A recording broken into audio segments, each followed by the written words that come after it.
Azad Samaj party Kanshiram के काफिले पर हुए पथराव और जानलेवा हमले के विरोध में कलेक्ट्रेट में पहुंचे पार्टी के नेताओं और कार्यकर्ताओं ने धरना प्रदर्शन किया। प्रदर्शन के दौरान जिला प्रशासन को पत्रक सौंपकर पार्टी के सांसद चंद्रशेखर आजाद रावण की सुरक्षा बढ़ाई जाने की मांग की कहा कि प्रदेश सरकार 80 करोड़ जनता की सुरक्षा का दावा कर रही है, जबकि उनकी पार्टी के सांसद पर दूसरी बार हमला किया गया। आजाद समाज पार्टी के कार्यकर्ताओं ने प्रदर्शन करते हुए जोरदार नारेबाजी की कहा कि मथुरा में उनके ऊपर किया गया हमला दलितों गरीबों की आवाज को दबाने का प्रयास है। सरकार तरफ प्रदेश के लोगों की सुरक्षा के दावा कर रही है, जबकि लोकसभा सदस्य चंद्रशेखर आजाद पर मथुरा में हमला किया गया।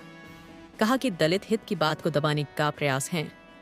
कहा कि दलितों की बात करने वाले पर डॉ भीमराव अंबेडकर एवं काशीराम हमारे बीच नहीं है। समाज के दबे कुचले लोगों की आवाज बने। चंद्रशेखर आजाद एक नहीं, प्रदेश में दूसरी बार हमला किया गया, जिसकी कड़ी निंदा करते हुए वक्ताओं ने सांसद की सुरक्षा बढ़ाई जाने की मांग की। कहा कि प्रदेश सरकार से वह और कुछ नहीं मांगते, केवल अपने नेता चंद्रशेखर की सुरक्षा की मांग कर रहे हैं। कहा कि अगर उन्हें कुछ हो जाता तो क्या वह कुंभ या काशी ले जाकर के जिंदा कर लेते। सरकार की जिम्मेदारी है कि उन्हें सुरक्षा प्रदान किया जाए। कि आज आप लोग काफी संख्या में जिला मुख्यालय पे आए हैं, विरोध प्रदर्शन कर रहे हैं, क्या मांग है, किन मांगों को लेकर आए हैं? मांग जो है, इधर मथुरा में हमारे राष्ट्रीय अध्यक्ष जी के साथ जानलेवा हमला हुआ। इस देश में संवैधानिक और निर्वाचित सांसद एडवोकेट चंद्रशेखर आजाद जी के साथ जो हमला होता है, वहाँ शासन प्रशासन के लोग रहते हैं। शासन प्रशासन के लोग मूक बधिर होकर देख रहे हैं। ये एक बार नहीं, ये दूसरी बार ये घटना हुई। कुछ दिन पहले बुलेट से हमला हुई, आज जो है पथराव किया गया। तमाम उस भीड़ में अगर पुनः जो है कोई गोली चला के इस तरह की घटना को अंजाम देना चाहता तो राष्ट्रीय अध्यक्ष जी हमारे बीच में ना होते तो हम क्या करते? हम क्या कर लेते? क्या उनको पुनः जीवित कर लेते? हम उनको कुंभ में ले जाके नहला के या किसी बाबा के दरबार में, काशी विश्वनाथ जी के दरबार में ले जाते तो क्या उनको हम जीवित करा पाते? वेदना हमारी ये है। कोई देख के नहीं गोली चलाता है, कोई देख के वार नहीं करता है। एक बार नहीं, दो बार ये चीजें हो चुकी है। हम अपनी बात को कितनी बार इस बात को रखेंगे? सरकार कहती है कि 40 करोड़ को जो है हमने जो है कुंभ स्नान कराया। आप गलत बोलते हैं, आप भेदभाव पूर्वक काम करते हैं। एक सांसद की प्रोटेस्ट आप जो है एक बात को नहीं समझ पाते, एक सांसद की सुरक्षा मुहैया नहीं करा पाते। हम कैसे मान लें कि आपका जो 40 लाख का कुंभ जो है, आपने वहां गिनती लगाए, टोकन गिन रहे थे क्या आप? वहां बैठे योगी जी अब मोदी जी क्या 2-3 द्वार पर बैठे हुए थे क्या? टोकन दे रहे थे क्या? 1 2 3 4 6 8 जब जाति जनगणना की बात की जाती है तो जाति गणना जिस देश में नहीं होती है, और जब कुंभ की बात चलती है तो उस कुंभ में आप गिनती भी कर लेते हैं। तो इसी लगे जो है आप जाति जनगणना भी करा देते कुंभ के दौरान, तो सरकार का राजस्व बच गया होता। सरकार भेदभाव काम करती है।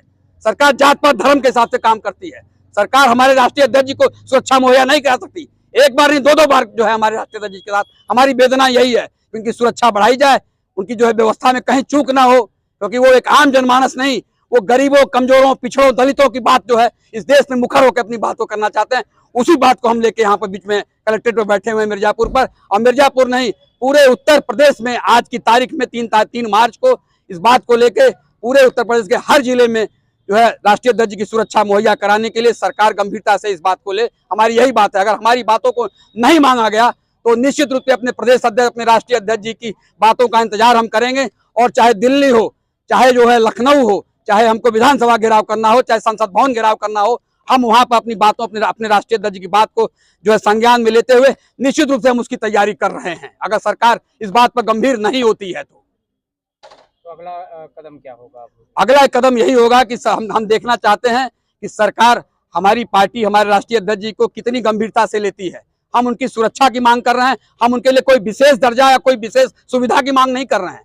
हम उनके लिए कोई स्पेशल कोई व्यवस्था नहीं मांगते।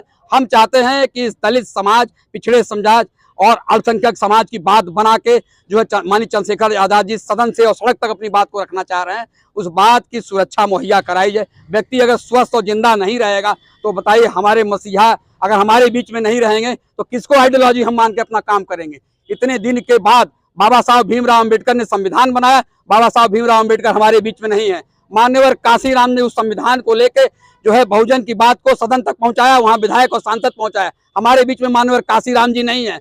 अब अम्बेडकर जी और मान्यवर काशीराम जी नहीं है, अब हमारे बीच में बहुजन महापुरुषों के, भगवान के और नायक के रूप में चंद्रशेखर आजाद जी हैं। हमारी पीड़ा ये है कि उनकी सुरक्षा बढ़ाई जाए बाकी सरकार से, केंद्र सरकार, प्रदेश सरकार से हमें कोई मांग नहीं है। हम संवैधानिक तरीके से जो हमारा हक अधिकार मिलता है, जो आम जनमानस को मिलता है, उसी में हम संतुष्ट होकर अपनी बात को एक संवैधानिक तरीके से अपनी बात को रखना चाहते हैं। ये अपना परिचय भी बताएं। मैं सुनील पटेल, मंडल कोऑर्डिनेटर, मंडल प्रभारी, मिर्जापुर, उत्तर प्रदेश।